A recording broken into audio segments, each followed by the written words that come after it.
এজন্য একজন মুমিনের সাথে দুনিয়ার সম্পর্ক থাকবে, কিন্তু সম্পর্কটা হবে নৌকার সাথে পানির সম্পর্কের মতো। নৌকার সাথে পানির সম্পর্ক বড় নিবিড়। পানি যদি না থাকে নৌকা চলে না, তাই নৌকা চলতে পানি লাগবেই। এ টাকা পয়সা, বাড়ি গাড়ি, চাকরি বাকরি, ব্যবসা বাণিজ্য সবই লাগবে, কিন্তু যেই পানি ছাড়া নৌকা চলে না, সেই পানি নৌকার ভিতরে যদি ঢোকে এটা নৌকারে ডুবাইয়া দেয়। তাই পানিটা নৌকার তলায় থাকা উচিত, ভিতরে নয়। দুনিয়াদারি লাগবে। নামাজে 13টা ফরজ, তার মাঝে একটা হলো সতর ঢাকা। তো সতর ঢাকতে হলে কাপড় লাগে, কাপড় কিনতে টাকা লাগে, তো টাকা কামাইতে চাকরি আর ব্যবসা লাগে।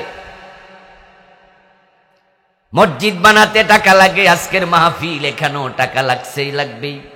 হজ করতে টাকা লাগে। তা দুনিয়া বাদ দিয়ে আখেরাত নয়। তবে দুনিয়া যেন মোমেনের কলবে না ঢোকে। নৌকার তলায় যেমন পানি থাকে, ভিতরে ঢুকলে পানি নৌকা ডুবাইয়া দেয়।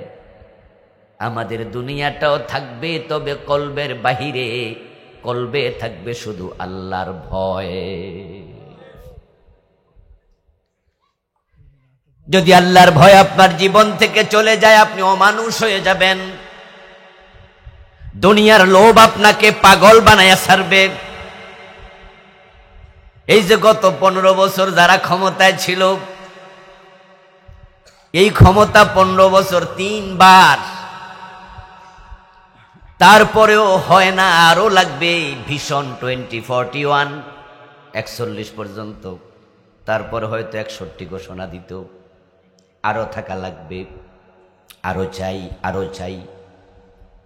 ক্ষমতার বলয়টাকে এতটাই পাকাপোক্ত করা লাগবে যেন অন্য কেউ নাই থাকে, সবাইকে নিচ্ছিন্ন করে দাও।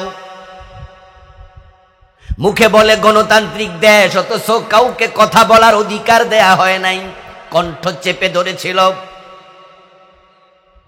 বলে বহুদলীয় গণতন্ত্রে আমরা বিশ্বাসী, অথচ নিজের ক্ষমতার বলয়কে শক্ত করার জন্য অন্য অন্য রাজনৈতিক দলগুলাকে মেচাকার চালিয়েছিল। আরো লাগবে, আরো লাগবে। এই যে মানুষ আরো চাই, আরো চাই, এরকম করতে থাকে, আল্লাহ বলে এটা তোমাদেরকে ধ্বংস করে দেবে,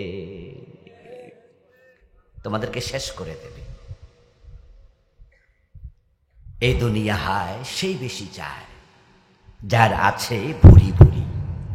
রাজার হস্ত করল সব, কাঙ্গালের ধন চুরি।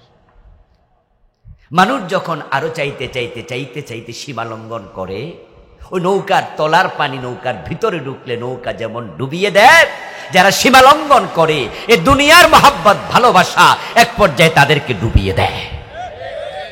যেমন আওয়ামী লীগকে ডুবাই দিস। তারা যদি মনে করে তারা এখনো ডুবে নাই, তাহলে ব্যাক কর।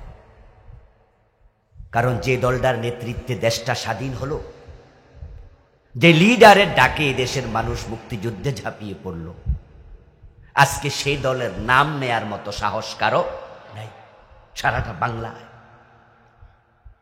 এবং যেই লোকটা সর্বজন শ্রদ্ধেয়, সে বঙ্গবন্ধুর মূর্তিগুলার গলার মাঝে রশি লাগাইয়া কিভাবে টেনে মাটিতে ফেলল। বঙ্গবন্ধুকে তো আমরাও সম্মান করি, তার এই অপমান তো আমরাও পছন্দ করি না, কিন্তু তারা যখন অন্যকে মেচাকার করতে চেয়েছে, তাদের এই আধিক্যতা তাদেরকে ডুবিয়ে দিয়েছে। উনার মূর্তির মাথায় উঠে কেউ না কেউ প্রস্রাব পর্যন্ত করেছে। এরপরও কি ডুবেননি? যদি বলে ডুবে নাই, সে তো বেকুফ। নৌকার তলার পানি নৌকার তলায় থাকলে লাভ, এটা ভেতরে ঢুকতে দিও না। দুনিয়া থাকুক আমাদের সাথে জড়িয়ে, কিন্তু সেটা কলবে জায়গা দিও না, সেটাকে জীবনের লক্ষ্য বানাইও না। যে মানুষগুলো দুনিয়াকে জীবনের লক্ষ্য বানিয়েছে, কোনো না কোনো এক পর্যায়ে আল্লাহ তাদেরকে ডুবাইয়া ছেড়ে দেয়। আমার বন্ধু, দুনিয়া এমনই, قال رسول الله صلى الله عليه وسلم الدنيا حلوة خضراء রাসূলুল্লাহ সাল্লাল্লাহু আলাইহি ওয়াসাল্লাম বলেন দুনিয়া হলো বড় সতেজ বড় মিষ্টি।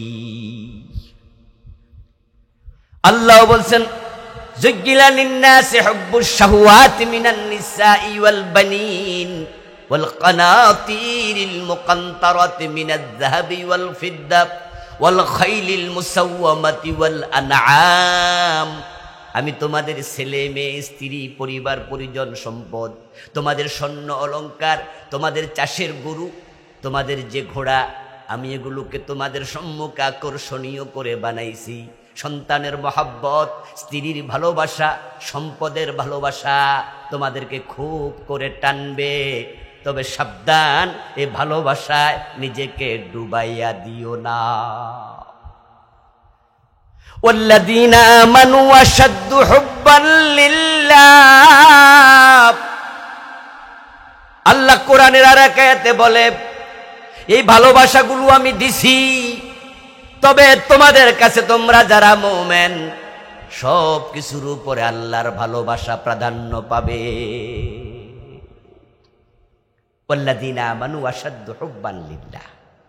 তোমরা যারা মুমিন তোমাদের কাছে আমি আল্লাহর ভালোবাসা প্রাধান্য পাওয়া উচিত, এটাই হওয়া উচিত। কারণ ইন্না লিল্লাহি ওয়া ইন্না ইলাইহি রাজিউন। বাংলা অর্থ কি? মানুষ মরলে দোয়া পড়েন, এটা কিন্তু মৃত ব্যক্তির জন্য দোয়া নয়। আপনি ভাবছেন না যে মরা মানুষের জন্য দোয়া করছেন। দোয়া হবে জানাজার নামাজ, সালাতুল জানাজা হিয়া দুআউ লিল মাইয়িত। জানাজার নামাজ হলো দোয়া। তো মৃত্যুর খবর শুনে যেটা পড়লেন সেটা কি? সেটা হলো আত্মস্বীকৃতি। বাংলা অনুবাদ কি? বাংলা অনুবাদ হলো ইন্না লিল্লাহি ওয়া ইন্না ইলাইহি রাজিউন। আমরা সবাই আল্লাহর জন্য। ও বেটা যে মরছে সে আল্লাহর কাছে গেছে, সে একা না, আমাকেও আল্লাহর কাছে যেতে হবে। এটা স্বীকৃতি। আপনাকে আল্লাহর কাছে যেতে হবে। যখন তোমার কেউ ছিল না তখন ছিলাম আমি, যখন তোমার কেউ রবে না তখনও রব আমি। তো যে আল্লাহর কাছে ফিরে যেতে হবে, আল্লাহ বলে ওয়াল্লাযীনা আমানু আশাদ্দু হুব্বান লিল্লাহ। এই বউ, এই ছেলে, এই সম্পদ কেউ তোমার সাথে যাবে না, আমি আল্লাহর সাথে থাকবো। এই জন্য ভালোবাসা হবে সবচেয়ে বেশি কার? আল্লাহ। ভালোবাসাটা যেন আল্লাহর বেশি হয়। কিন্তু আমরা দুনিয়া পাইয়া তো আল্লাহকে ভুলে গেলাম, ভালোবাসা তো দূরের কথা। এখন তো আমরা 5 ওয়াক্ত নামাজও ভালো করে পড়ি না, রমাদানের রোজাগুলোও ভালো করে রাখি না, ব্যবসা করতে গেলে হালাল হারাম বাসি না। নিজের মা মরেছে, বাপ মরেছে 10 বছর আগে, এখনো বোনের হক দেই নাই, বরং ভাই হইয়া বোনের হক মাইরা খায়। এমন জালেম ভাই আছে না নাই? আমরা সুদে টাকা লাগাইয়া বসে থাকি, অথচ সুদ খেলে 73টা গুনাহ। সবচেয়ে ছোট গুনাহ হলো নিজের মায়ের সাথে জেনা করা। আমরা সুদও টাকা লাগাই, আমরা হারাম খাচ্ছি। দুনিয়া বড় মিষ্টি, মিষ্টি খায়ও, তবে সাবধান, ওই পিপিলিকার মতো খেও না, যেই পিপিলিকা মিষ্টি খাইতে খাইতে ভিতরে ঢুকে যায়। আপনার বাড়িতে 100 টাক মধু ঢেলে রাখবেন। যদি সন্ধ্যাবেলায় ঘরের মেঝেতে 100 টাক মধু ঢেলে দেন, ঘুম থেকে উঠে দেখবেন ওই মধুর চারপাশে কিছু পিঁপড়া মধু খাচ্ছে। আবার ভালো করে তাকাইয়া দেখবেন কিছু পিঁপড়া মধুর মাঝে মইরা আছে। ওই পিঁপড়াগুলো 2 দল। একদল বুদ্ধিমান, ওদের যে 6টা পা আছে, দেখবেন কিছু পিঁপড়া মধুর কাছে গিয়ে 3টা পা দিয়া ভিতরে ঢুকছে, তারপরে মুখ দিয়া মধু খাচ্ছে, পেট ভরছে, বাকি 3 পা মধুর বাহিরে টুক করে হাইটা চলে গেছে। আর কিছু পিঁপড়া এত লোভী 6 পা দিয়া ঢুকছে, খাওয়া শেষ, বাহির হওয়ার সুযোগ আর নাই। দেখবেন যে সে মধুর মাঝে কিছু পিঁপড়া পড়ে আছে। ঠিক দুনিয়াদাররাও তেমন। কিছু মানুষ আছে, যেমন আমরা হুজুররা, আমরা কি মসজিদে বেতন ছাড়া নামাজ পড়াই? মাদ্রাসা যে শিক্ষকতা করি বেতন দেয় না? আজকে যে মাহফিল আইছে আমার হাদিয়া দেবে না? আমরাও খাই, তবে আমার হারাম খাই না, আমরা সুদে টাকা লাগাই না, আমরা ঘোষ খাই না, আমরা চাঁদাবাজি করি না, আমরা মানুষের হক খাই না, বোনের হক খাই না, দোকানে বাকি খেয়ে টাকা মারি না। আমরা ভাবি হালাল যা আছে খাও, হারামের ধারে কাছে যাওয়া যাবে না। 100 জন আলেমের মাঝে 90 জনকে পাবেন এই চিন্তা লালন করছে। এই চিন্তা লালন না করলে আপনারা ওই হুজুরের পিছনে একটা দাও করতেন না। আপনাদের মসজিদের হুজুর যদি সুদে টাকা লাগায় আর পাবলিক জানে, এ হুজুর রাখবো? আপনারাও রাখবেন না, বলবেন যে হুজুর সুদ খায়, এ হুজুরের পিছনে নামাজ পড়বে। যদি আপনাদের কাছে বিচার আসে এলাকা থেকে যে আপনাদের মসজিদের ইমাম সাহেব উনি বইনের হক দেয় না, তাহলে জুমার দিন আপনারাও বলবেন হুজুর আমনের কিসের ওয়াজ, আমনের তো বইনের হক।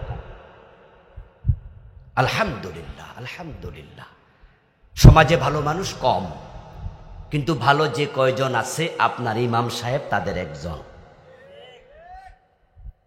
তো আলেম ওলামাদের এই চিন্তা আছে, কারণ তারা নবীর ওয়ারিস।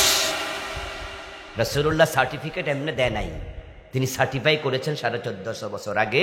আল উলামা ওয়ারাসাতুল আম্বিয়া, আলেমগণ হচ্ছে নবীদের ওয়ারিস। এবং আল্লাহ তাআলা বলেন ইন্নামা ইয়াখশাল্লাহা মিন ইবাদিহিল উলামা। আল্লাহ তাআলা বলেন আল্লাহর সব বান্দাদের মাঝে যারা কোরআনের এলেম শিখেছে, হাদিসের এলেম শিখেছে, ওই আলেমরাই আল্লাহকে ভয় করে চলে। তবে সব আলেম ভালো না, 5% তো বাদ দিছিলাম, 95 কইছি।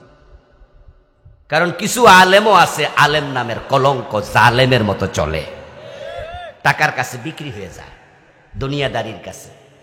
এই যে আপনাদের কিশোরগঞ্জে আছে না বিশাল বড় আলেম, ওই যে 16 লাখিয়া মসজিদের খতিব হবে, ঈদের নামাজ পড়বে, ঢাকায় একটা ভালো চাকরি, সরকার একটা হয়তো ইসলামী ফাউন্ডেশনের ডিজি বানাইয়া দেবে, অথবা কোনো একটা পদ দেবে। ওই একটা পদের জন্য লালায়িত হইয়া শাহবাগের মোড়ে এত বড় আলেম নাস্তিকদের সাথে হাত মিলিয়েছে, নাস্তিকদের সাথে গিয়ে মিশছে। আরেকজন তো সাবেক প্রধানমন্ত্রীরে বলছে আপনি একজন জান্নাতি মহিলা, বলছেন আরেকজনে জান্নাতের সার্টিফিকেট দিতেছে। যে আল্লামা সাইদির মতো লোকটাকে 13 বছর জেলখানা রাখছে বিনা দোষে, বিনা দোষে। জুনায়েদ বাবু নগরী রহমতুল্লাহি আলাইহির মতো এত বড় আলেমকে রিমান্ডের নামে পিটাইয়া 2টা হাঁটু অচল করে দিয়েছে। 5ই মে শাপলা চত্বরে কত হাজার আলেমের বুকে গুলি চালাইছে। এই জালেম মহিলা এ নাকি জান্নাতি। জান্নাত তোর বাবার সম্পদ, যাকে তাকে বিতরণ করবি। ভাবছে ওনারা যদি জান্নাতি কয়ে দিই তাহলে আমার বড় একটা পোস্ট দেবে। এই জন্য টাকার কাছে, রাজনীতির কাছে, ক্ষমতার কাছে মাথা বিকিয়ে দেবে এমন কিছু আলেম নামের জালেম আছে। তবে আলহামদুলিল্লাহ তাদের সংখ্যা খুব বেশি না, ভালোর সংখ্যাই বেশি। এই জন্য আপনাদেরকে কথাগুলো এই জন্য বলি যে কোরআন পড়ে হাদিস পড়ে আলেমরা ভালো হচ্ছে। যদি আপনিও ভালো হতে চান, জান্নাত পেতে চান, আল্লাহকে পেতে চান, কোরআন হাদিস পড়া আপনারও দরকার আছে কিনা? আপনিও কোরআন হাদিস পড়েন, আপনিও এখানে আসেন। ইসলাম আপনারও মানতে হবে। যদি আপনি আখিরাতে বিশ্বাসী হন, আপনার মনকে আপনি প্রশ্ন করবেন রাতের বেলায় যখন সবাই ঘরে ঘুমিয়ে যাবে, রাতের গভীর 1:30, 2টা, 3টা বাজে, যদি কোনোদিন সজাগ হয়ে যান তাহলে আপনার মাথাটা বিছানায় রেখে, বালিশের উপর রেখে নিজে নিজে মনে মনে প্রশ্ন করুন, ও মন জবাব দে, দুনিয়া শেষ নাকি আর একটা জীবন আছে? আপনার মন বুঝি বলে হ্যাঁ আর একটা জীবন আছে, আখেরাত আছে। তাহলে ওই আখেরাতের চিন্তা মাথায় রেখে দুনিয়ায় চলতেই হবে। আর যদি আপনি মনে করেন যে না আখেরাত বলতে কিছু নাই, তাহলে আপনার মন যা চা তাই করেন না, জান আপনি স্বাধীন, আপনার জন্য কোনো আইন টাইন নাই, যা মন চায় করেন। আর যদি আপনার মন বলে যে না আখেরাত আছে, তাহলে যা মন চায় তা আপনার করা উচিত না। কারণ আখেরাতের সাথে আপনার দূরত্ব আপনার জুতার পিটার সাথে আপনার পায়ের দূরত্বের চেয়ে আরো কম। এটা রাসূলুল্লাহর হাদিস। প্রিয় নবীজি সাল্লাল্লাহু আলাইহি ওয়াসাল্লাম বলছে, তোমার পায়ের যে জুতা, ওই জুতার যে ফিতা আছে, ওই জুতার ফিতাটা তোমার পায়ের উপরে থাকে, মাঝখানে খুব ফাঁকা নাই। তোমার জুতার ফিতা এবং তোমার পায়ের দূরত্ব যত, আখিরাতের সাথে তোমার দূরত্ব আরো কম। কারণ এমনও হতে পারে নিঃশ্বাস যেটা বের হইছে আরেকটা নেয়ার সুযোগ তোমার নাই। সুস্থ মানুষ মরে গেছে, একবারে কিচ্ছু অসুস্থতা নাই, এমন ঘটনা আছে না নাই? সুস্থ ঘুমাইছে, সকালে আর ওঠে নাই। অফিসে রওনা দিছে, রাস্তা অ্যাক্সিডেন্ট করে মরে গেছে। ও বন্ধু, কে যে কোন দিন হঠাৎ করে চলে যায় বলা যায় না, এক সেকেন্ডের নেই ভরসা। মরণ ঘাড়ের পরে, বিপুল সম্পদ করছো জড়ো, ভোগ বিলাসের তরে। বুলবুল পাখির নেই এসেছিনু হেতা, বেঁধেছিনু বাসা বড়ই মমতায়। সময় হলে শেষ, ছেড়ে পরিবেশ, যেতে হবে সেথায়, নিয়তি যেথায়, হয়তো বাঁশতলায় না হয় গাছতলায়। চোখ যদি এখন বন্ধ হয়, তাহলে সন্ধ্যা আসবে, তুমি নাই। আগামী দিন সূর্য উঠবে, কিন্তু তোমাকে এমন মাটির ঘরে রাখবে যেখানে বিছানা চাদরটাও নাই। রাজনীতি করো কেন? আল্লাহর কোরআনের আইন কায়েমের জন্য। কই না না, তো কেন করো? ক্ষমতায় যাবে। ক্ষমতায় কেন যাবে? 2 পয়সা কামাবে। এমপির সিলমোহর থাকলে ভালো ব্যবসা পাওয়া যায়, ট্যাক্সবিহীন গাড়ি কিনা যায়। এমপি হওয়ার পরে লোগোটা ব্যবহার করে ভালো ব্যবসায় সুযোগ পাওয়া যায়। উপজেলা চেয়ারম্যান হব, এই নাম দিয়া ব্যবসা করব, ব্যবসা তো জায়েজ, অসুবিধা কি? নামটা কাজে লাগলো। ক্ষমতা পাবেন কেন? দুনিয়া কামানোর জন্য, আখেরাত তো মাথায় নাই। এ দুনিয়া কামাইলেন, এটা নাজায়েজ না। কিন্তু আমার প্রশ্ন হলো, কামাইয়া বাড়ি করলেন, কবরে বাড়ি যাবে তো? এই যে জমি কিনলেন, কবরে জমি যাবে তো? তো আখেরাত ভুলে দুনিয়া কেন? কথা তো ছিল আখেরাত কলবে থাকবে, তারপরে দুনিয়া। যেই লোকের প্রতিটি কাজে আখেরাতের চিন্তা মাথায় থাকে না, এক পর্যায়ে তাকে দুনিয়া আসল ট্র্যাকে রাখে না, ধাক্কাইয়া তাকে ধ্বংসের দিকে নিয়ে যায়। চোখ বন্ধ হোক দোস্ত, এসি করা বাড়ি, এসি করা গাড়ি, মার্বেল পাথরের তৈরি তোমার আলিশান বিল্ডিং, টাইলস করেছো দামি, একবারে সুন্দর সুন্দর ফার্নিচার, কিন্তু চোখ বন্ধ হোক, সব শেষ, তোমার সাথে দুনিয়ার কোনো সম্পর্কটাই নাই। এমনও হতে পারে দোস্ত, এমন জায়গায় মরবা, কবরের মাটিটাও কপালে জুটবে না। এমন জায়গায় মৃত্যু হতে পারে, 1000 কোটি টাকা অ্যাকাউন্টে থেকে যাবে, কিন্তু তোমার কাপড়ের 3টা কাপড় ওইটাও কপালে জুটবে না। মুরব্বী, ওয়াজ করতেছি, এ সময় ডিস্টার্ব যেন হয় এমন কোনো কাজ করবেন না। পাবলিকের চোখ আছে, বসেন, যান। খেয়াল করেন বিষয়টা। মালয়েশিয়া থেকে বিমান যাচ্ছিল চায়না থেকে বিমান আসছিল মালয়েশিয়া। আজ থেকে 3-4 বছর আগে, ভুলে যাওয়ার কথা নয়। 296 জন যাত্রী ছিল সম্ভবত। বিমানটা হারিয়ে গেছে, নিখোঁজ হয়ে গেছিল বিমান। পত্রপত্রিকায় এসেছে, 2-4 দিন টেলিভিশনে ফলাও করে প্রচার করেছে, একটি বিমান হারিয়ে গেছে। কোথায় হারিয়েছে আজ পর্যন্ত হদিস হয়নি। হতে পারে ভারত মহাসাগরের উপর দিয়ে যাওয়ার সময় যান্ত্রিক কোনো গোলযোগ হয়েছে আর বিমানটা আকাশে ক্রাশ করেছে, অথবা পড়ে গেছে সমুদ্রে। ভারত মহাসাগরে যদি একটা বিমান পড়ে ডুবে যায়, পুকুরে, বড় পুকুরে, যেটাকে আমরা বলি দিঘি, ওই দিঘিতে যদি কোনো গোসল করতে গিয়ে নাকফুল হারিয়ে যায় কোনো মা বোনের, একটা দিঘিতে নাকফুল খুঁজে পাওয়া যত কঠিন, ভারত মহাসাগরে একটা বিমান খুঁজে পাওয়া এর চেয়ে 1000 গুণ বেশি কঠিন। হতে পারে কিয়ামত পর্যন্ত কেউ খুঁজেই পাবে না। কিন্তু আমার প্রশ্ন সেটা নয়। আমার প্রশ্ন হচ্ছে, ওই যে 296 জন যাত্রী ছিল, ওখানে কোটি কোটি টাকার মালিক এমন 2-4 জন আছে না নাই? অথচ যেটাও পায় নাই, 3টা সাদা কাপনের কাপড়ও পায় নাই, কোটি টাকা আছে অ্যাকাউন্টে পড়ে আছে, সাথে আর নাই।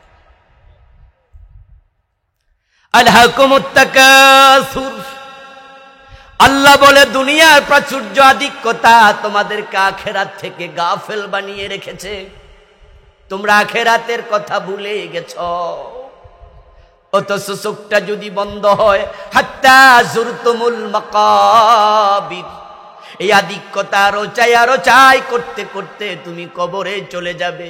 চোখ যেদিন বন্ধ, আপনজনদের দিকে তাকাও, তারা তোমার সাথে এমন ব্যবহার করবে, দুনিয়ার কোনো কিছু তোমার সাথে আর রাখবে না, সব খুলে নিয়ে যাবে। তোমার হাতের আংটিটা খুলে নেবে, তোমার হাত ঘড়ি, তোমার পকেটের মানিব্যাগ, তোমার গায়ের জামা কাপড় সব খুলে নেবে। তোমাকে একবারে একা বানায়া ফেলবে, একবার উলঙ্গ বানায়া কাপড় দিয়ে ঢাকবে। কাপড়ের কাপড় কেনার জন্য বাজারে চলে যাবে, তাকিয়ে দেখো কাফনের কাপড়ে কোনো পকেট দেয়ার সিস্টেম নাই। মায়েদের কানের ফুল, তাদের নাকের জিনিস, তাদের হাতের বালা, তাদের গলার চেইন, সব আপনজনেরা খুলতে খুলতে সেলোয়ার কামিজটাও খুলে নেয়। অথচ আপনার সব তো পরে থাকলো, যার জন্য পুরা জীবন ব্যয় করছেন। এই বাড়ি, এই গাড়ি, এই টাকা, কিচ্ছু সাথে আর নাই, আপনি বড় একা। জীর্ণ শীর্ণ সরাইখানা, রাত্রি দিবা দুটি দ্বার, এরই মাঝে দুনিয়াদারি চলছে বড় চমৎকার। রাজার পরে আসছেন রাজা, সজ্জা কত বাদ্য ধুম, তুচ্ছ এসব কয়দিনে বা চোখ বুঝিলে সব নিঝুম। আপনাদের কিশোরগঞ্জ পাশের জেলা, এই কিশোরগঞ্জে সৈয়দ আশরাফ দলের কত বড় নেতা, আমাদের সাবেক প্রেসিডেন্ট 2 জন, তার মাঝে প্রয়াত কি নাম, জিল্লুর রহমান, কত বড় লিডার দলের। দেখেন লক্ষ্য করে, চলে গেছেন, ক্ষমতা নাই, কিচ্ছু নাই। এই 2 জন বড় নেতাকে যখন কবরে দেয়, কবরে দেওয়ার সময় আপনারা দোয়া পড়ছেন সবাই মিলে, বিসমিল্লাহি ওয়া আলা মিল্লাতি রাসূলিল্লাহ, আল্লাহর নামে রাসূলের দলে তুলে দিলাম। এই যে রাসূলের দলে তুলে দিলেন, এই 2 জন কি মরার আগে রাসূলের দলে ছিল? তো কি লাভ কবরে এভাবে ধাক্কাইয়া রাসূলের দলে দিয়া? রাসূলের দল তো কোরআনের দল, রাসূলের দল তো হাদিসের দল। রাসূল যখন ক্ষমতায় তখন তো চোর ধরে হাত কাটতেন, ঠিক কি না? রাসূল তো মদ পান করলে 80 বেত দিতেন। রাসূল তো জেনা করলে পাথর মারতেন, বিবাহিত হলে, অবিবাহিত হলে 100 বেত লাগাতেন। রাসূল তো মদিনা 10টা বছর কোরআন দিয়ে চালিয়েছেন। আমরা তো মুসলিম, দলীয় পরিচয় তো পরে, মুসলিম তো আগে, নাকি? আমরা তো মুসলিম, এটা 1 নাম্বার। মায়ের পেট থেকে বের হওয়ার সাথে সাথে আপনজনরা আপনাকে কোলে নিয়ে কানের মাঝে আজান ফুঁকেছে, বলেছে আল্লাহু আকবার, আল্লাহ বড়। কোন দলমল ছিলেন না তখন, আপনি পরিচয়, আপনি আল্লাহর গোলাম। আবার যখন কবরে চলে যাবেন, হুজুর লাশ সামনে রেখে আবার বলবে আল্লাহু আকবার। বলবে না? বলবে না? শুরু তো আল্লাহু আকবার, যাওয়ার সময় আল্লাহ। এই মাঝখানে আপনি সময় পেয়েছেন 1 ওয়াক্ত নামাজের মতো, অল্প কিছুদিন, বেশি দিন কিন্তু না। আমাদের দুনিয়ার সময়টা লম্বা নয়, বড় সামান্য, বড় সামান্য। এই জন্য দেখবেন জন্মের পরে আজান আছে, ওই আজানের পরে নামাজ নাই। আবার মরলে নামাজ আছে, সেই নামাজের আজান নাই। কথা কি বোঝেন? জন্মের পরে কোলে নিয়ে আজান দিছিল, কিন্তু এই আজানের পরে কোন নামাজ পড়ছে? আবার মরে যখন যাবেন তখন নামাজ হবে, ওই জানাজার আগে আর আজান দেবেন। আজান তো হয়েছে, এখন কিসের আজান? 1 ওয়াক্ত নামাজ, ওই সময় বেশি তুমি সময় পাও নাই। দুনিয়ার লম্বা হায়াতের নবী হযরত নূহ আলাইহিস সালাম, জিবরিল আমিন উনাকে জিজ্ঞাসা করছেন, ইয়া আতওয়ালান নাস ইয়া আতওয়ালাল আম্বিয়া উমরা কাইফা ওয়াজাদতা দুনিয়া? হাকালাকা দারিন লাহা বাবান দাখালতু ফি মিনহা ওয়া খারাজতু ফিহা। দুনিয়ার সবচেয়ে বড় হায়াতওয়ালা নবী নূহ। দুনিয়াকে আপনি কেমন দেখলেন? নূহ আলাইহিস সালাম শুধু দ্বীনের দাওয়াত দিছে 950 বছর। তাহলে হায়াত আরো বেশি ছিল নিশ্চয়ই। তিনি দাওয়াতে দিছে 950 বছর। এই জন্য জিবরিল আমিন বলছে, ও নবী, সবচেয়ে বড় হায়াতওয়ালা দুনিয়ার ব্যাপারে আপনার একটু কনসেপ্ট জানতে চাই, কেমন পেয়েছেন দুনিয়াকে? নূহ আলাইহিস সালাম বলেন, আমার কাছে মনে হয়েছিল দুনিয়া হচ্ছে 2 দরজাওয়ালা একটা ঘরের মতো। আমি এক দরজা দিয়ে ঢুকেছি, আর এক দরজা দিয়ে বের হয়ে গেছি। আর আমরা কয় বছর পাবো? 30, 40, 50, 60, 100।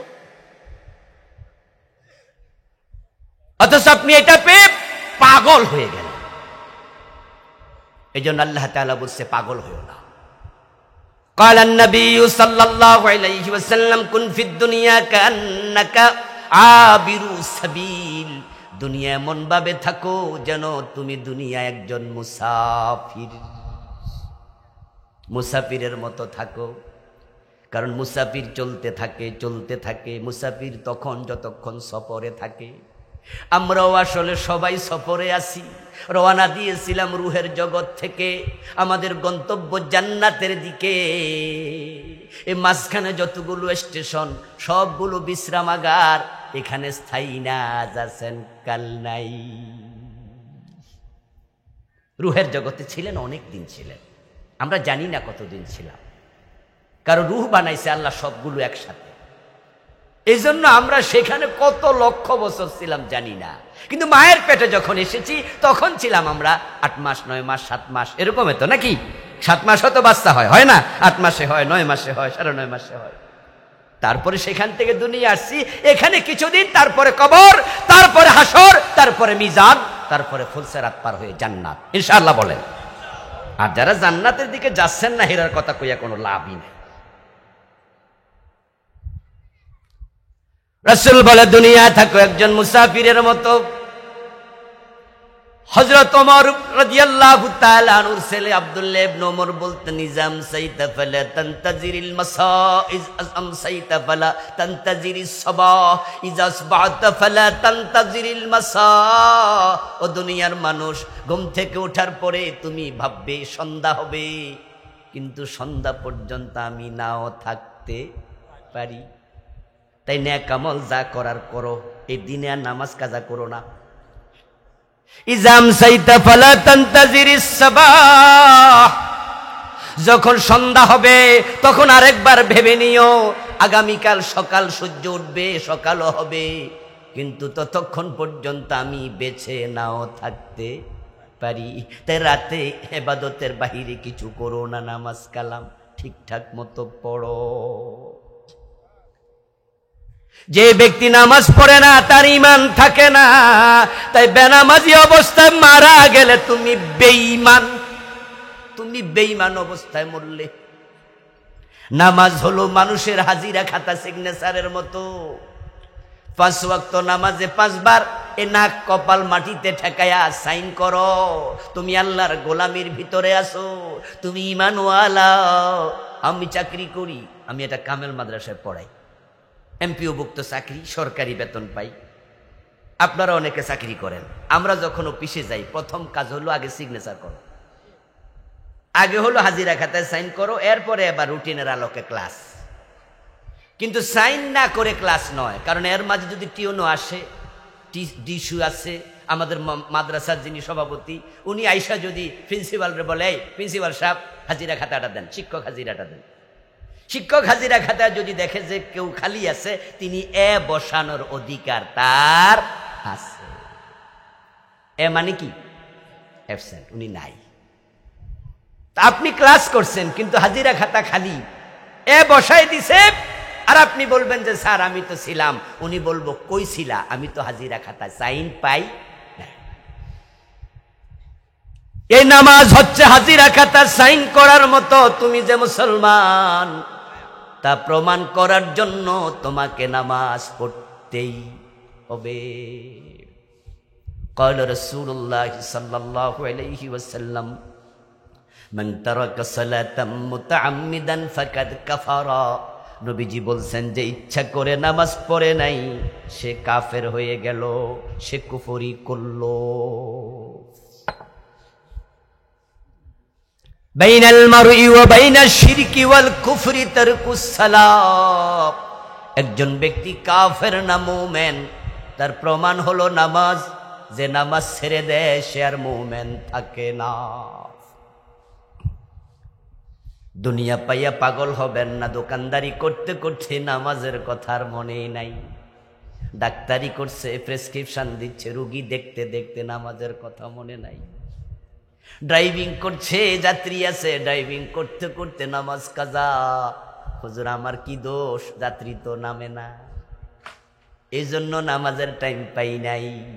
এক একজন এক এক ওজর দেও, নামাজ যদি না পড়ো ওই অবস্থায় মারা যাও, মোমেনের তালিকায় তোমার নাম নাই। দেহের মাঝে মাথা যেমন, দিনের মাঝে নামাজ তেমন। দেহ থেকে যদি মাথা আলাদা হয়ে যায়, লাশটা কার চেনা যাবে না। ঠিক যার নামাজ নাই হাসরের ময়দানে উপস্থিত হবেন, রাসূল আপনাকে উম্মত বলে চিনবেন না। তাই মাথায় যতই রোগ হোক ডাক্তার কল্লা কাটতে পরামর্শ দেয় না। হাতে ক্যান্সার হয়েছে, ডাক্তারকে আঙ্গুল কাটা ফালাইয়া দেন। বুকে ক্যান্সার হয়েছে, মহিলাদের ব্রেস্ট ক্যান্সার, ডাক্তার বলে একটা ব্রেস্ট কেটে ফালাইয়া দেন। পায়ে ক্যান্সার হয়েছে, পা কেটে ফালাইয়া দেন। কিন্তু মাথায় ক্যান্সার হয়েছে, কল্লা কাইটা লান, জীবনে কইছিনি। দেহ থেকে যেমন মাথা আলাদা হয় না, মোমেনের জীবন থেকে নামাজ আলাদা হবে না। বাকিগুলো আলাদা হতে পারে, যেমন রোজা। আপনি অসুস্থ, ইসলাম বলে রোজা লাগবে না, যাও। বেশি অসুস্থ, আর সুস্থ হবে না, ফিদিয়াতুন তোআমু মিসকিন। তাহলে প্রতি রোজার পরিবর্তে একজন মিসকিনকে দুবেলার খাবার দাও, রোজা মাফ। আমি গরিব মানুষ, হজ করব কেমনে? হুজুর বলে তোমার উপর হজ ফরজই না, তুমি গরিব, হজ মাফ। হুজুর আমার যাকাত দেয়া লাগবে তো, কোরআনে তো যাকাতের অসংখ্য আয়াত। হুজুর কয় পয়সা করি কেমন আছে, আপনি কোন যে নাই। হুজুর কয় যাকাত মাফ। কিন্তু ধনী হোক গরিব হোক, সুস্থ হোক অসুস্থ হোক, নামাজ মাফের কোনো সিস্টেম নাই। দাঁড়ায়া পারো না বসে পড়ো, বসে না পারলে শুয়ে পড়ো, শুয়া পারো না ইশারা দিয়া পড়ো। এমন অসুস্থ, আপনার আগুন লাগছে, পুরা বডি ফুরে গেছে, ডাক্তার এমন ভাবে ব্যান্ডেজ করছে মনে হয় পুরা বডি একটা প্যাকেট। কইয়া দিছে আগামী 15 দিন পানি টাচ করা যাবে না। শরীয়ত বলে ওযু করতে পারো না, তায়াম্মুম করে ওই অবস্থায় পড়ো। নামাজ মাফের কোনো সিস্টেম নাই। সেন্ট মার্টিন দ্বীপ দেখবেন, শখ হয়েছে। টেকনাফে গিয়ে লঞ্চে উঠলেন, সেন্ট মার্টিন রওনা দিলেন। প্রথম 15-20-30 মিনিট দেখবেন যে দুপাশে দেখা যাচ্ছে, এপাশে মায়ানমার, এপাশে বাংলাদেশের পাহাড়। কিন্তু যখনই ঘন্টা খানেক যাবেন লঞ্চে করে, এরপরে দেখবেন যে বঙ্গোপসাগরের পানি ছাড়া কিছুই দেখা যায় না, শুধু থই থই করছে পানি। ওখানে যদি লঞ্চ ডুবে যায়, নামাজের মাসালা কি? যখন লঞ্চ ডুবে গেলে আপনি সাঁতার কাটবেন, বেঁচে থাকার জন্য, বাঁচার জন্য যুদ্ধ করছেন, স্ট্রাগল করছেন, পানির মাঝে সাঁতার কাটছেন, কিন্তু জানেন না কোন দিকে পাহাড় আছে, কোন দিকে তীর আছে, জানেন না, আন্দাজে সাঁতার কাটছেন। সূর্য ডুবে যাচ্ছে, মনে পড়ে গেল আসর তো পড়ি নাই। মাসালা হলো হুঁশ আছে যতক্ষণ, নামাজ ফরজ ততক্ষণ। নামাজ কাজা করা যাবে 3 কারণে। একটা হলো ভুলে গেলে, স্মরণ হইলে পড়ো, ঘুমিয়ে আছো সজাগ হইলে পড়ো, আর একটা হলো বেহুশ হয়ে গেছো, হুঁশ আসলে পড়ো। আপনি তো এখন ঘুমানো না, আপনি তো সাঁতার কাটছেন, আপনি তো ভুলে যান নাই, আপনার তো মনে পড়েছে আসর পড়ি নাই, আপনি তো বেহুশ নন, হুঁশ আছে। মাসালা হলো ওই অবস্থায় সাঁতার কাটতে কাটতে আসর পড়ো, তখনও মাপ নাই। নামাজ মাফের কোনো সিস্টেমই নাই। তো রমজান আসছে, মাসখানেক পরে তো রমজান, 1 মাস তো আর নাই বাকি। রমজান যখন আসবে তখন আল্লাহর কিছু বান্দা ইবাদতের মৌসুমে ডুববে, পাগল হবে ইবাদতের জন্য, উমরা করার জন্য মক্কায় চলে যাবে, ইতিকাফ করার জন্য মসজিদের শেষ দশক ঢুকে যাবে, সারা রাত তাহাজ্জুদ পড়বে, কত ইবাদত করবে। আর আল্লাহর কিছু নাফরমান বান্দা যারা দোকানদার, অধিকাংশ ব্যবসায়ী, অধিকাংশ তারা এশারের নামাজটা পড়বে না, তারাবি তো দূরের কথা। শেষ দশক যখন আসে বেচাকেনা বেড়ে যাবে। এবং ঢাকা শহরে শপিং মলগুলো খোলার কিছু টাইম আছে, রাতের 9টার পরে 10টার পরে অনেক শপিং মল আছে ইলেকট্রিসিটি বন্ধ করে দেয়। সরকারের আদেশ, এই টাইমের পরে আর ইলেকট্রিসিটি চলবে না, সকল দোকান ক্লোজ। কিন্তু শেষ দশক যখন আসবে, রমাদানের আগ থেকে শুরু হবে, সারা রাত দোকান খোলা থাকে। মানুষ শেষ দশকে মক্কায় চলে যায় ইতিকাফে, আল্লাহর ঘরে ইতিকাফ করবে, পাগল হয়ে গেছে ইবাদতের জন্য। আর এই বেটা ব্যবসা করতে করতে সবে কদরের রাত, সে সারা নামাজও পড়ে নেই, টাইম নেই। হাত্তা জুরতুমুল মাকাবির, এই দুনিয়া করতে করতে তুমি কবর পর্যন্ত যেতে হবে। যতই চেষ্টা করো এখানে থাকার কোনো সুযোগ নাই। আর এই যাওয়াটা আজকেও তো হতে পারে নাকি? সম্ভাবনা আছে তো নাকি? নাই তো নাকি? নাই আজরাইল বলে যাবে নাকি এসে আপনাকে সিগনেটিকলা দিয়ে যাবে যে রেডি থাকে, নমক সময় আসতেছি, হতে পারে আজকেই শেষ। এই জন্য যারাই আমার আলোচনা শুনছেন, আজকে সিদ্ধান্ত নেন মৃত্যু পর্যন্ত নামাজ কাজা করব না। এই সিদ্ধান্ত নেওয়া দরকার আছে, না নিলে তুমি মাহফিলে বইছো কেন? সময় নষ্ট করো? সিদ্ধান্ত নিতেই হবে আপনাকে, যদি আখেরাতে বিশ্বাসী আপনি হন। আর ফেরেশতা যখন পাবে, এখন তো স্বাধীন, এখন তো আপনি খুব ভালো আছেন। কিন্তু কোরআন মাজিদ আল্লাহ তাআলা বলছে, ওয়ালাউ তারা ইয ইয়াতাওয়াফাল্লাযীনা কাফারুল মালাইকা ইয়াদরিবুনা উজুহাহুম ওয়া আদবারাহুম ওয়া যুকু আযাবাল হারিক। বেনামাজি অবস্থায় মারা যাইবা, ফেরেশতা দেখার সাথে সাথে তোমাকে চেহারার মাঝে, পিঠের মাঝে জাহান্নামের আগুনের তৈরি চাবুক দিয়া পিটাতে শুরু। তুমি নাফরমান, তুমি আল্লাহর ফেরারি বান্দা, পলায়নরত বান্দা, তুমি ফেরারি আসাম। তোমাকে ফেরেশতা খুঁজে বেড়াচ্ছে। এই জন্য নামাজ নামাজ নামাজ, মৃত্যু পর্যন্ত 1 ওয়াক্ত নামাজ যেন কাজা না হয়। সিরিয়াস। হাত্তা জুরতুমুল মাকাবির, চলছি আমরা কবরের দিকে। ও দোস্ত, কবর প্রতিদিন মানুষকে ডাকে, প্রতিদিন মানুষকে ডাকে। যে কবরে আপনি যাবেন, ভাবছেন এটা মাটির গর্ত, এটা আপনার ভুল ভাবনা।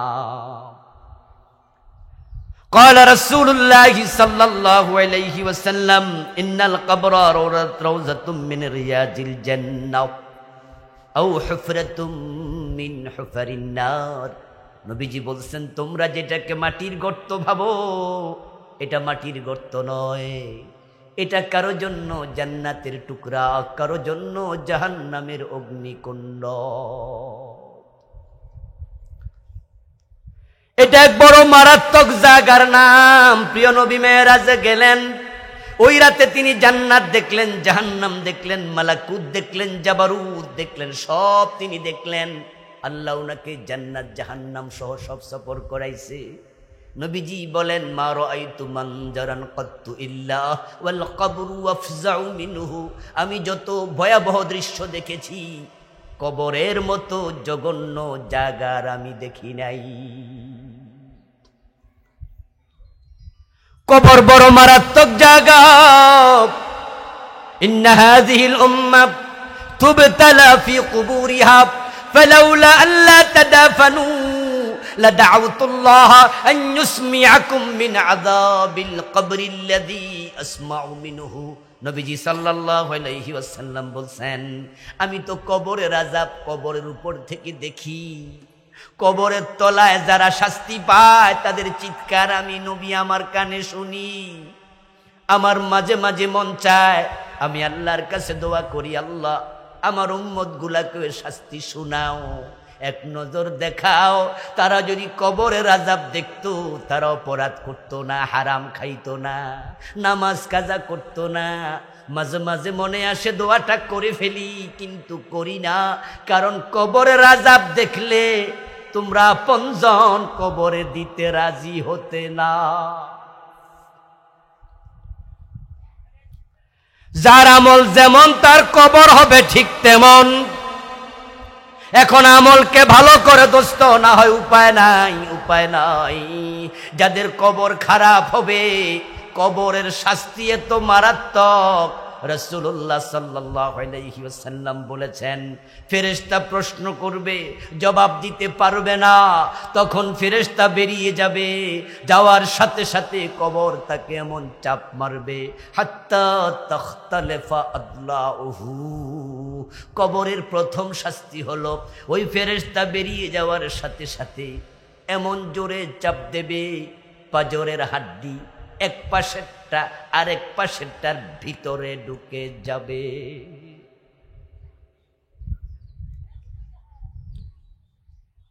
সুম্মা ইউদাইয়াকু আলাইহি আমা ওয়া আসাম মাআহু মিজরাবাতুম মিন হাদীদ লাউ দুরিবা বিহা জাবানুন লাসারা তুরাবা।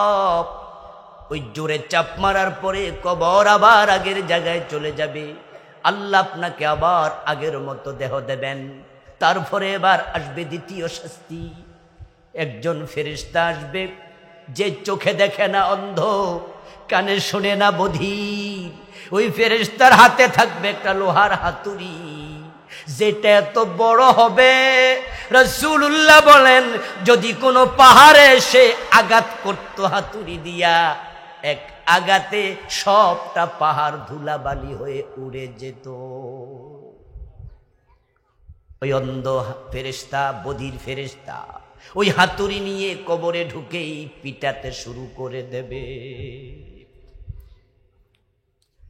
ওই দুই ফেরেশতা বের হওয়ার আগে আরেকটা কাজ হয়ে যাবে, সেটা হলো আল্লাহ আসমান থেকে ডেকে বলবে তাকে জাহান্নামের পোশাক পরাও, জাহান্নামের হেলমেট মাথায় দেওয়াও, কবরটাকে জাহান্নামের আগুন দিয়ে ভরপুর করে দাও, জাহান্নামের দিকে দরজা খুলে দাও।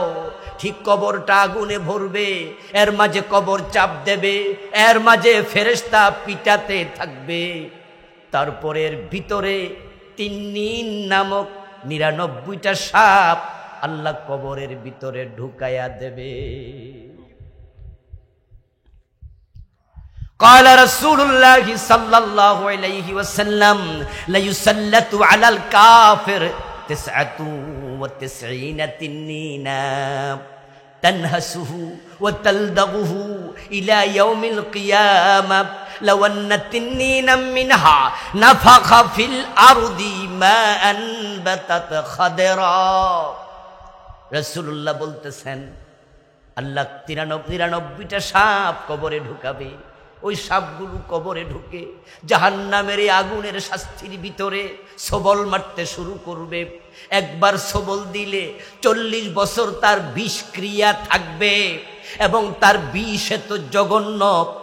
রাসূল বলেন যদি সেখান থেকে একটা তিন্নিন সাপ দুনিয়ার দিকে নিঃশ্বাস ছাড়ত, তার নিঃশ্বাসের বিষে দুনিয়াতে আর সবুজ গাছপালা জন্ম নিত না।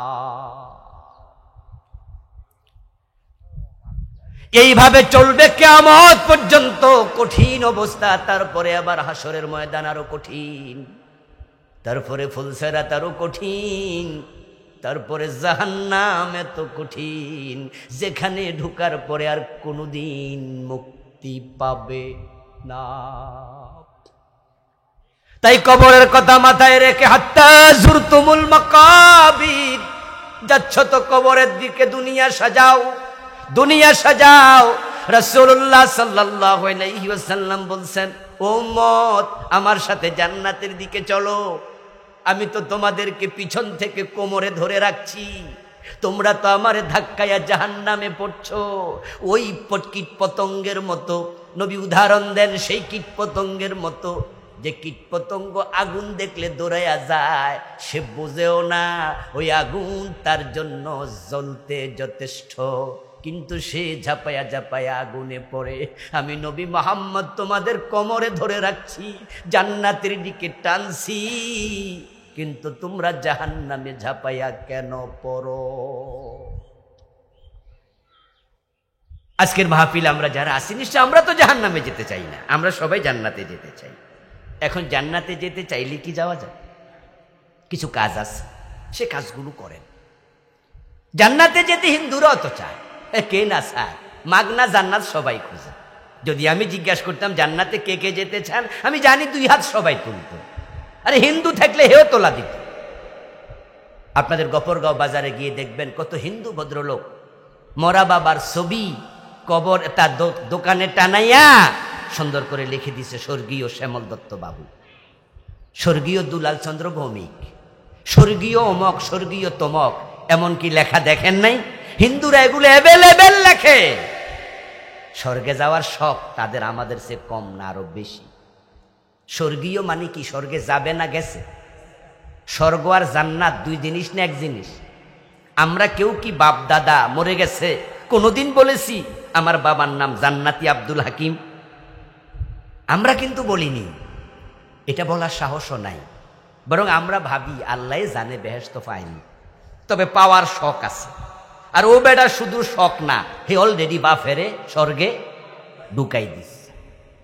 জান্নাতে যেতে হলে রাসূলকে ফলো করতে হবে, উনার সুন্নাহ মানতে হবে।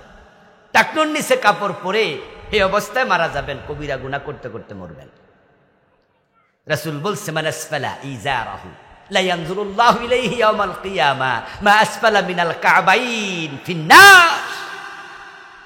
যে ব্যক্তি টাকনুর নিচে কাপড় ঝুলা জাহান্নামী হবে। রাসূলের ইসলাম জবে করে জান্নাত খুঁজবেন।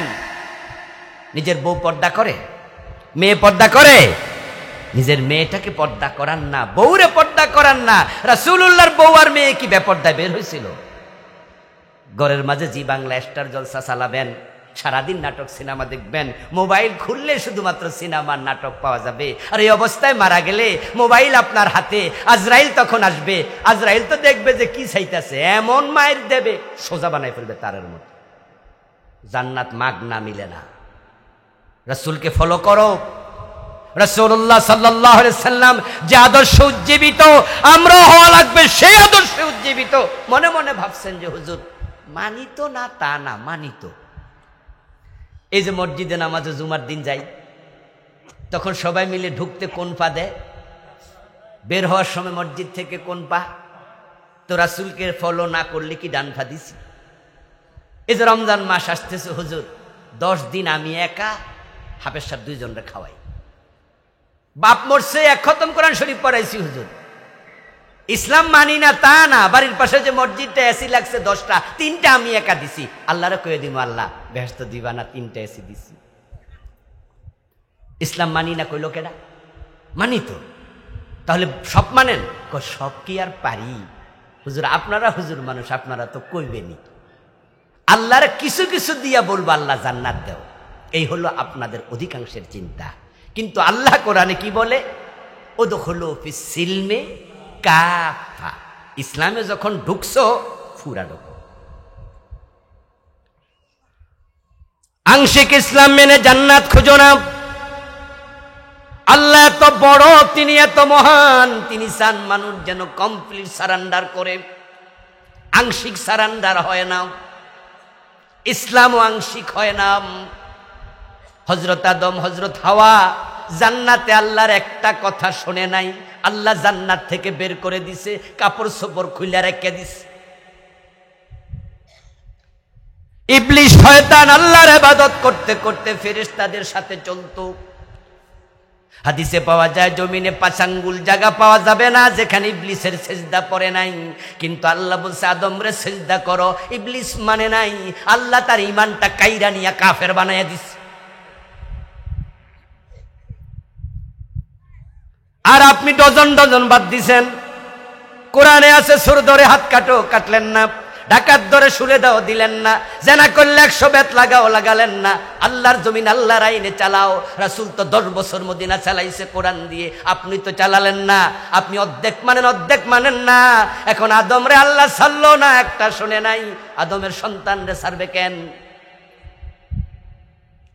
আদম একটা অপরাধ করেছে, মাপ পাইছে তাওবা করে।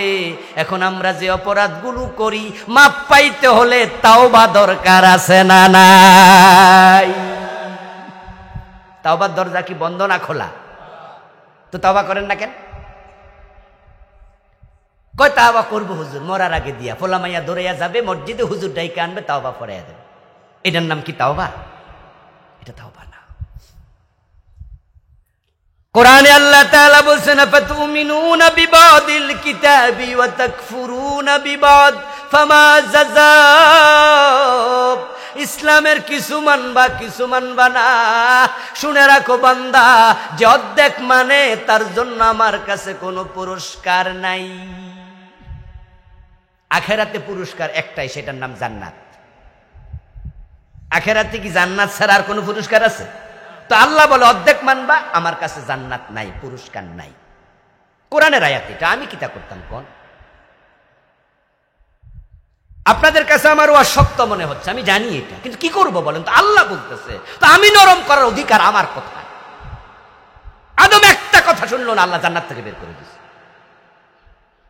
তওবা করতে বাধ্য করছে। তওবা করো আদম, কান্নাকাটি করো, তো হুঁশ নাই। নবী ইউনূসের নাম শুনছেন? ইউনূস আলাইহিস সালাম মাছের পেটে 40 দিন ছিল। অপরাধটা কি? এবং দোয়া ইউনূস নামে একটা দোয়া আছে না, বাংলাদেশে যারা বিপদে আছে এরা হে রে দোয়াও করতে পারতেছে না, কারণ যার নামে দোয়া, হের নামও কি? খুব মুসিবত চলতেছে। বিপদে পড়া যে দোয়া ইউনূস পড়মু, হে নাম হেলো বয়েরুস। হযরত ইউনূস আলাইহিস সালাম মাছের পেটে 40 দিন উনি দোয়া পড়তেছে, লা ইলাহা ইল্লা আনতা সুবহানাকা ইন্নী কুনতু মিনাজ জালিমিন। আল্লাহ আমার ভুল হয়েছে, আমি জালেম। তো কি অপরাধ করছে? অপরাধটা জানা দরকার আছে না, যে কোন অপরাধে মাছের পেটে 40 দিন ঢুকে রাখলো? অপরাধ ছিল শুধু ছোট্ট ছোট্ট সামান্য। উনি আমাদের মতো না, উনি সুদ ঘোষ খায় নাই, সাদাবাজি করে নাই, টেন্ডারবাজি করে নাই, পরের জমি দখল করে নাই, উনি হারাম করে নাই। ছোট্ট একটা ভুল করছিল। ভুলটা ছিল উনার নবুয়তের এলাকা ছেড়ে চলে যাচ্ছিলেন অনুমতি ছাড়া। আগেকার সব নবীর নবুয়তের এরিয়া ছিল ভাগ করা। যেমন আমাদের দেশে যারা এমপি, তাদের এরিয়া ভাগ আছে না? ঠিক নবুয়ত ছিল এরকম, আঞ্চলিক নবী। উনার এরিয়ার নাম ছিল নিন্নুয়া। তো একবার উনার উম্মতদের এক দল উনার কাছে ঈমান আনতে আসছিল, তবে তারা পথিমধ্যে আক্রান্ত হওয়ার ভয়ে হাতে লাঠি চটে লই আসছিল, যে আমরা চলো একসাথে ঈমান আনবো। এখানে একটা ঘটনা আছে, আমি সেদিকে গেলাম না। উনার কাছে কেউ রিপোর্ট করলো যে একদল লোক লাঠি লই আপনার বাড়ির দিকে আসতেছে। তো উনি মনে মনে ভাবছিল ওরা মনে আমারে মারতে আসছে, কারণ এর আগে একটু তাদের সাথে উনার হট্টক হয়েছিল। উনি মনে মনে ভাবলো জান বাঁচান ফরজ, আরে আগে বাঁচা লই তারপরে নবুয়ত। এখন উনার এলাকা ছেড়ে পালিয়ে যাবেন, সাথে একটা নদী। উনার অঞ্চলটা ছিল ইরাকের একটা অংশে, নিনুয়া ইরাকের একটা অংশ। ওই পাশে নদী ছিল যেটার নাম ফোরাত। ওই ফোরাত নদী পার হইয়া ওই পাশে যাবেন, দিয়ে দেখেন নৌকা দাঁড়ায় আছে, কিছু মানুষ উঠছে, তারাও নদী পার হবে। তিনি আল্লাহরে জিজ্ঞাসা করতে পারতেন, আল্লাহ ওরা তো লাঠি লইয়া আসতেছে, আমারে মারবে, আমি কি মায়েরই খাইয়াও থাকবো নাকি আমি হিজরত করব? তারপরে গেলে ভালো ছিল, কিন্তু আল্লাহর সাথে পরামর্শ করেন নাই।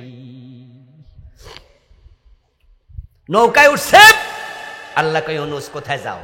তোমার না এলাকা এটা, কার অনুমতি নিছ? যেতে দেব না। নৌকা টালমাটাল, অথচ নদীর মাঝে কোনো ঘূর্ণিঝড় নাই। লোকজন বুঝছে নিশ্চয় কেউ অপরাধী এখানে আছে, পরে খুঁজা খাইজা উনারে বাইর করে ফেলাই দিছে। কোরআনে আল্লাহ বলেন, ফালতাকামাহুল হুত ওয়া হুয়া মুলিম। ফালতাকামাহুল হুত ওয়া হুয়া মুলিম, বড় একটা মাছ। আমি বলেছি যা যা ইউনূস রে গিলে ফেল। চকলেট যেমন বাচ্চারা গিলে ফেলে, মাছটা ইউনূসকে টুক করে গিলে ফেলেছে। এখন মাছের পেটে যাইয়া দেখে আন্ধার অন্ধকার, কিরে আইলাম কই? মনে পড়ে গেছে আমার রব আমার উপর নিশ্চয়ই বেজার। লা ইলাহা ইল্লা আনতা সুবহানাকা ইন্নী কুনতু মিনাজ জালিমিন বলতে শুরু করলো, আমার রব তুমি ছাড়া কোনো ইলাহ নাই, তুমি পুত পবিত্র, আমি জালেম, আমি অন্যায় করছি, আমারে মাফ করে দাও। 40 দিন পরে আল্লাহ মাছের কয় যা যা বমি করে দে। ইউনূস আলাইহিস সালামকে মাছ বমি করে দিয়েছে নদীর তীরে। কোরআনের অন্য আয়াতে আল্লাহ বলেন ফালাউলা আন্নাহু কানা মিনাল মুসাব্বিহিন লালাবিসা ফি বাতনিহি ইলা ইয়াউমি ইউবাসুন। ইউনূস যদি মাছের পেটে তাসবিহ না পড়তো, ইন্নী কুনতু মিনাজ জালিমিন না বলতো, আমি কিয়ামত পর্যন্ত মাছের পেটে তাকে বন্দী করে রেখে দিতাম। ভুল করছে কয়টা? আদম করছিল কয়টা? আমরা করছি কয়টা?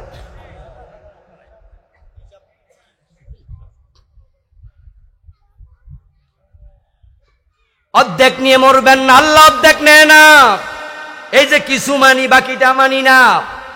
92% মুসলমানের দেশ কোরআনের আইনে কেন চলবে না? কেন চলবে না আমি তো বুঝি না। আপনারা ব্রিটিশ থেকে আইন হাওলাত নেন কেন? কোরআনে আইন আছে না? এটা আমাদের জন্য যথেষ্ট না? হাদিসে আছে না? যথেষ্ট না? ব্রিটিশরা তো সব ধান্দাবাজ ছিল, ওরা আইন বানাইছে চোর ধরে জেলে দাও। আচ্ছা আপনারা সবাই মিল্লা যে আইনটা মানলেন, আপনাদের একটু বোঝা দরকার না? চোর তো খারাপ মানুষ, চোর তো আমরা কেউ পছন্দ করি না। হেরে যে দৌড়া জেলে দিলেন, জেলে 6 মাস থাকলো, ভাত খাইছে কার? সরকারের টাকা পাইলো কই? তো আমরা কি সরকারের এই চোরের ভাত খাওয়াইতে টাকা দিছি? কারণ চোর তো খারাপ মানুষ। হেরে যে 6 মাস জেলে দিলেন, বেটা বিদ্যুৎ ব্যবহার করে না, লাইট ফ্যান, বেটা বিল দেয়, 3 বেলা খায় না, টাকা দেয়, গোসল করতে পানি খরচ, পানির টাকা দেয়। তো বেটারা 6 মাস যে খাওয়াইলেন, আমরা টাকা দিছি চোরের খাওয়াইতে। 6 মাস পর যখন বেটা বাইর হইল, তখন কি আল্লাহর ওলি হয়ে বাইর না ডাকাতি হয়ে বাইর? তো আরো খারাপ হেন হইল। কি হলো এটা? বরং ইসলাম দেখেন কত সাইকোলজিক্যালি কত আপগ্রেড, কত চমৎকার। যদি চোর চুরি করে খাদ্যের অভাবে, ইসলামের নির্দেশনা হলো হাত কাটা যাবে না। অভাবে চুরি করলে হাত কাটা যাবে না। আমাদের এই পাইকারি ওয়াজ শুনে অনেকে মনে মনে বলে, খাইছি রে, ইসলাম তো খুব কঠিন, হাত কাটা ফেলবে। ও দোস্ত, অভাবে চুরি করলে হাত কাটবে না। হযরত আলী বলেছেন, তিনি খলিফা ছিলেন, ইসলামী রাষ্ট্রের প্রধান ছিলেন। তিনি বলছেন, কোন রাষ্ট্রে যদি খাদ্যের অভাবে, রুটির অভাবে কেউ চুরি করে, চোরের হাত কাটবে না। ওই রাষ্ট্রপ্রধানকে অপসারণ করো, যে খাদ্যের অভাব মিটাতে পারে না, রাষ্ট্রপ্রধান থাকার অধিকার তার থাকে না।